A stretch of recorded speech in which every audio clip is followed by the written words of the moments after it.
اسماعیلی مسلک کے مطابق آپ کس طرح دنیا میں یہ دیکھ کر بتا سکتے ہیں کہ کون جہنم کا اہل ہے اور کون جنت کا مستحق ہے؟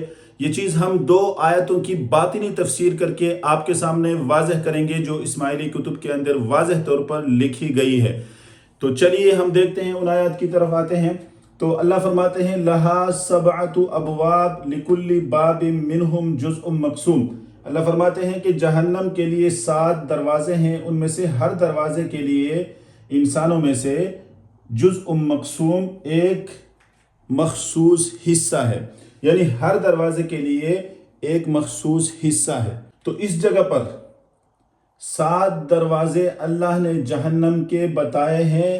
اصل میں جس کے پاس علم باطنی نہیں ہے وہ جہنم کا اہل ہے، اور جس کے پاس علم باطنی ہے وہ جنت کا مستحق ہے۔ اس کی دلیل یہ ہے کہ دنیا کے اندر جانور ہیں اور انسان ہیں۔ اب انسانوں میں کون جنت کا مستحق ہے، کون جہنم کو مستحق ہے، اس کو سمجھنے کے لیے ہم پہلے حیوانوں کو کیا کریں گے، دیکھیں گے۔ حیوانات کے پاس عقل نہیں ہے، عقل نہ ہونے کی وجہ سے حیوانات کے پاس اللہ نے کوئی رسول نہیں بھیجا، حیوانات کو اللہ تعالیٰ نے مکلف نہیں بنایا۔ عقل ہی وہ چیز ہے جس کی وجہ سے انسان کو مکلف بنایا گیا ہے۔ یہی وجہ ہے کہ چھوٹا بچہ مکلف نہیں ہوتا، اسی طرح پاگل جو ہے وہ مکلف نہیں ہوتا، وہ بھی حیوانیت کے درجے میں ہے۔ اور یہ حیوان ہے، ان کے پاس عقل نہیں ہے، اور عقل ہی کے ذریعے علم حاصل ہوتا ہے۔ جب عقل ان کے پاس نہیں ہے تو وہ علم حاصل نہیں کر سکتے، علم باطنی سے وہ محروم ہے۔ جب وہ محروم ہے تو دنیا کے اندر اصل جہنمی جو ہے وہ حیوانات ہے، یعنی حیوانات جو ہے وہ جہنم کے مستحق ہے، وہ جہنمی ہے۔ ان کا جہنمی ہونا وہ دنیا کے اندر ہی واضح ہے۔ وہ اس طرح کہ انسانوں کے وہ مطیع ہیں، انسان جس طرح چاہتا ہے ان کو استعمال کرتا ہے، انسان ان کو ذبح بھی کرتا ہے، یہاں تک کہ ان کو ذبح کرنے پر کوئی احتجاج بھی نہیں کیا جاتا، بلکہ ان کو ذبح کرنا ہر مذہب کے اندر ثواب سمجھا جاتا ہے، ان کی قربانی دی جاتی ہے اور ان کو ذبح کرنے میں ثواب ہے۔ یہ کیوں ہے؟ اس لیے کہ یہی سزا ان کے جہنمی ہونے کی دلیل ہے۔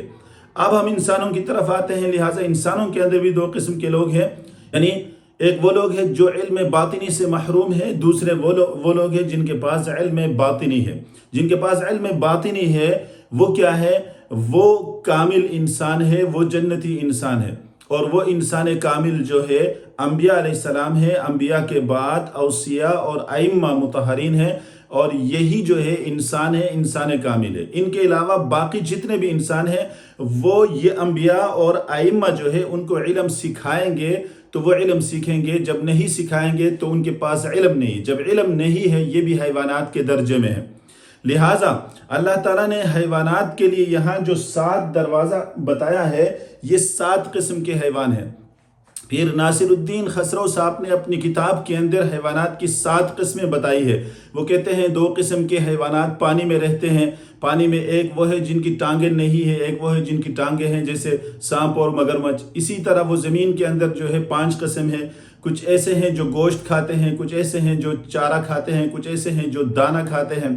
اس طرح کر کے وہ 5 قسم خشکی میں بناتے ہیں اور 2 قسم سمندر کے اندر بناتے ہیں، بنا کر کے کہتے ہیں کہ یہی کل حیوانات ہیں جو کیا ہے 7 قسموں پر موجود ہیں۔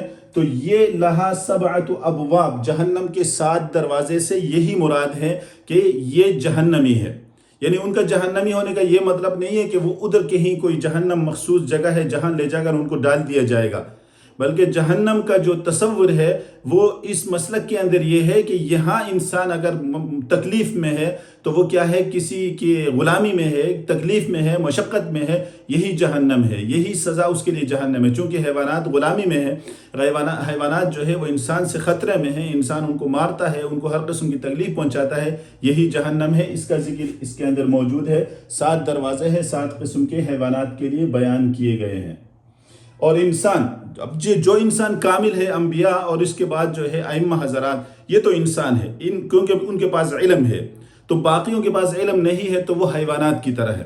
اب ان حیوانات میں سے، انسانوں میں سے جو چور ہوگا، یہ قرآن خود بتا رہا ہے، کہتے ہیں قرآن نے بھی یہ بات بتائی ہے کہ انسان جو ہے وہ بھی ان حیوانات کی طرح ہے۔ وَمَا مِن دَابَّةٍ فِي الْأَرْضِ، نہیں کوئی چوپایا ہے جو زمین میں ہے،